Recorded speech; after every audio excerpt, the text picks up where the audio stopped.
back with your next class. In today's class, we are going to discuss yet another topic of plant kingdom, that is pteridophytes. Alright. Now, pteron means feather and phyta means plant. So these are the plants which resemble or appears like feathers. Hence, feather plants or pteridophytes.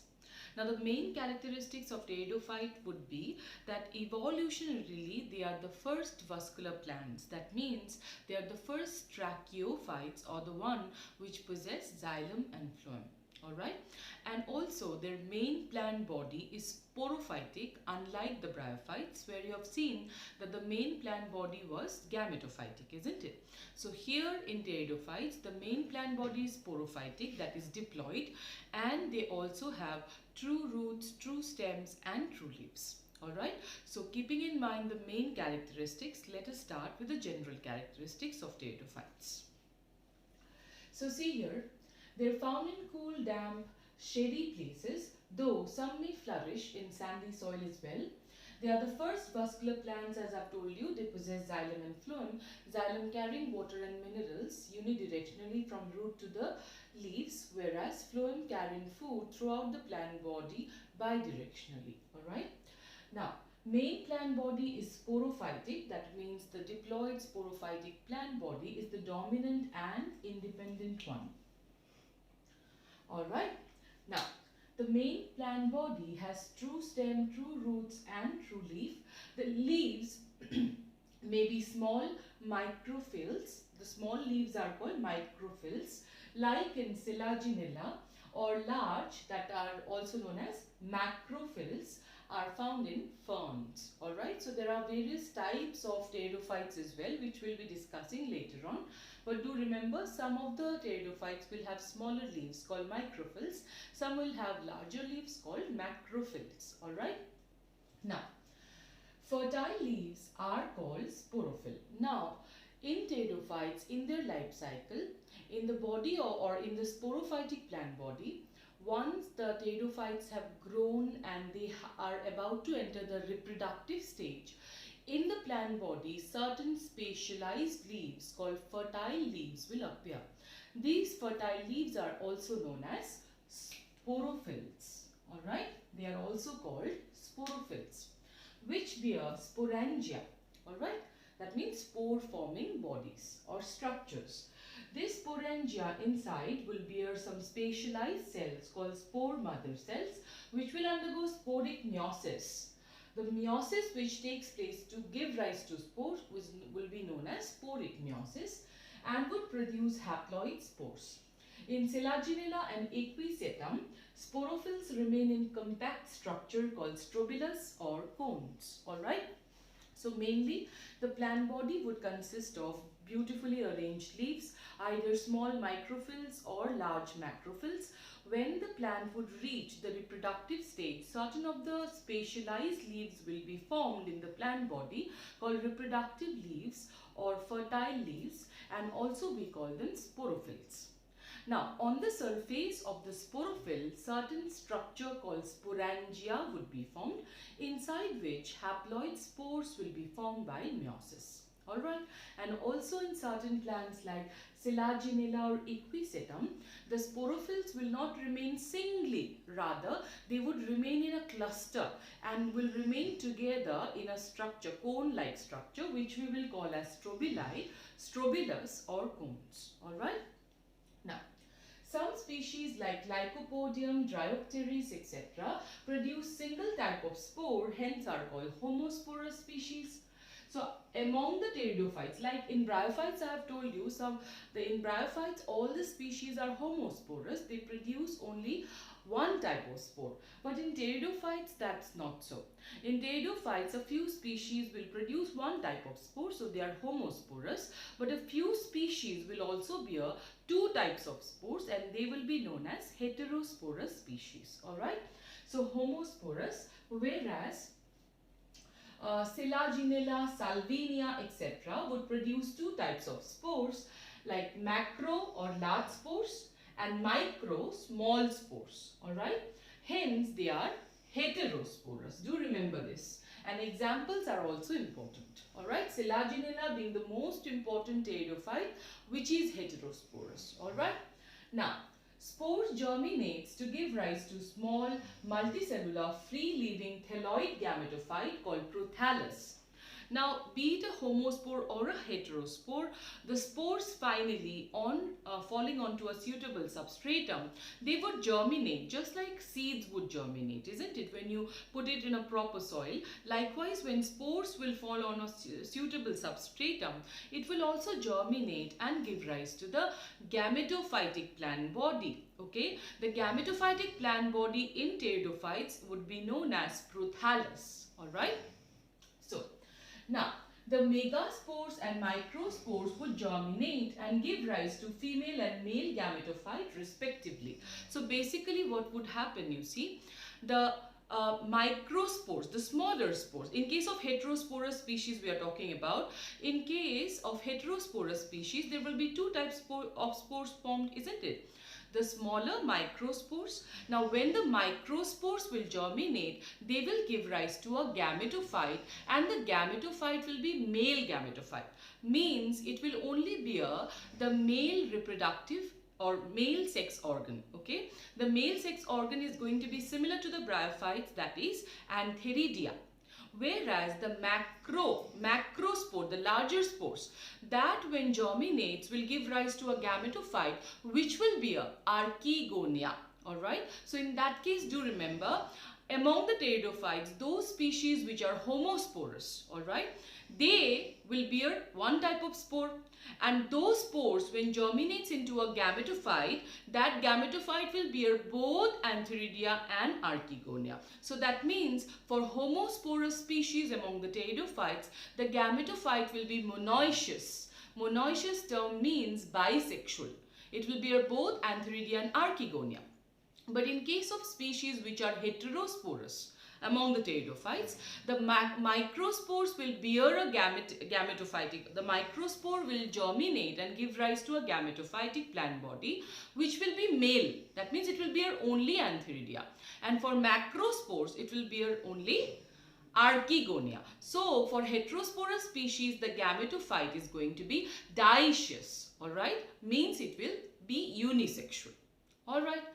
Keep it completely clear in your mind. It's very, very important a concept. Okay. Homosporous species, the gametophyte will be bisexual. Heterosporous species, the gametophyte will be unisexual. Alright. The microspores will bear the male, that means Antheridia, whereas the macrospores will bear female, that means Archegonia. Alright. Are you clear about it now? Fine. Now, so see this, the megaspores and microspores germinate to give rise to female and male gametophyte respectively. Alright. Now, the gametophyte of homosporous species is monoecious. This is a very important term. Monoecious means bisexual. It will bear both Antheridia and Archegonia in the same, prothallus. And those of heterosporous species is dioecious, means it will be unisexual. Alright. Now, these gametophytes require cool, damp and shady places to grow. So, the prothallus of pteridophytes would be requiring a specific, habitat to grow. Not everywhere they can grow. They will only grow in moist, shady and damp places. And that's the reason pteridophytes are restricted to very narrow geographical regions. They cannot be found everywhere and anywhere. Rather, they are only found in cool and damp places. Alright. So, pteridophytes are confined to narrow geographical regions. This is very, very important. Alright. Now, the male gametophyte bears Antheridia, which produces antherozoids, which swims to reach the Archegonia. Now, do remember, here also the Archegonia, Antheridia would be present exactly like the bryophytes. Likewise, the antherozoids will be able to reach out to the Archegonia only in the presence of water, just like bryophytes. Okay, that thing would remain same, it would not change. Fine. So, the pteridophytes also would bear Antheridia and Archegonia.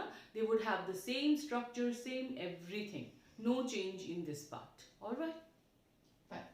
The fusion of gametes would give rise to diploid zygote. So finally, when the antherozoids would be able to successfully reach the archegonia in the presence of water, so finally, when the male and female gametes would fuse, of course the resultant will be a diploid zygote. The zygote will continuously undergo mitotic division, forming a multicellular embryo. Alright, and the embryo then would directly give rise to a sporophyte. It will give rise to a well differentiated sporophyte. Is that clear? Understood that? So to make it more clear and proper to you, let me show you a particular diagram. See here. Suppose this is a pteridophyte. Alright, the main plant body of a pteridophyte. These are the true roots, okay, well formed and branched. This is the thin and herbaceous stem, and these are beautifully arranged true leaves. Alright, so this is the sporophyte, the main plant body of a pteridophyte, the diploid plant body. Alright, so when the plant body is fully formed and grown, now that it is about to reach or enter the reproductive phase, the plant body now would bear certain fertile leaves called sporophyll. Okay, suppose this is a sporophyll. Okay, this is a sporophyll. Now on the surface of sporophyll, certain circular structure called sporangia or sac-like structure called sporangia will be formed, inside which by meiosis haploid spores will develop. Okay, now here comes two conditions. In case of homosporous species, all the spores will be alike, similar. Only one type of spores will be formed. But in case of heterosporous species, okay, in case of heterosporous species, you know that some spores will be larger, some will be smaller. The larger one are macro, smaller one are micro. Macro is for female, micro is for male, isn't it? Now, the spores, on falling onto a suitable substratum, it would germinate and give rise to a free-living but inconspicuous, means small and thelloid and green color, gametophytic plant body, which we call as prothallus.